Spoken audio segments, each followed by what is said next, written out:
मुल्क भर में मेडिकल के तलबा के लिए एक बड़ी खबर सामने आई है, जहां नीट यूजी 2026 इम्तिहान को मनसूख कर दिया गया है। नेशनल टेस्टिंग एजेंसी ने 3 मई को मुनअकिद होने वाले इम्तिहान को नीट यूजी 2026 पेपर लीक के इल्जामात के बाद बाज़ाब्ता तौर पर मनसूख कर दिया है। मरकजी हुकूमत ने इस मामले की तहकीकात सेंट्रल ब्यूरो ऑफ इन्वेस्टिगेशन यानी CBI के हवाले कर दी है, ताकि इस बड़े घोटाले की मुकम्मल जांच की जा सके।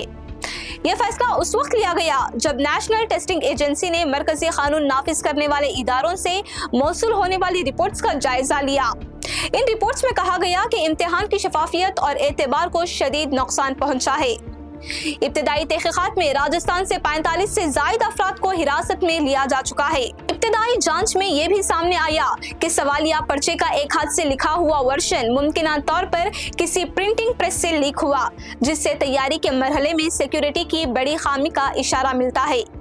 तलबा का एतमाद बहाल करने और मुनसिफाना इंतखाबी अमल को यकीनी बनाने के लिए अब पूरे मुल्क में दोबारा इम्तिहान लिया जाएगा। नेशनल टेस्टिंग एजेंसी ने लाखों मुतासिरा तलबा के लिए आसान तरीक़ाकार भी जारी किया है।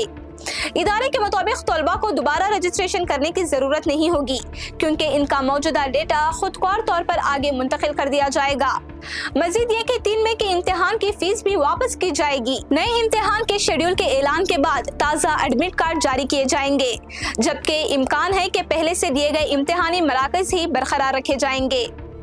NTA ने सोशल मीडिया प्लेटफॉर्म X पर जारी बयान में तलबा को पेश आने वाली परेशानी पर अफसोस का इजहार किया, लेकिन साथ ही कहा कि खराब इम्तिहान को बरकरार रखना मुस्तकबिल में मेडिकल तालीम के निज़ाम के लिए ज्यादा नुकसानदा होगा।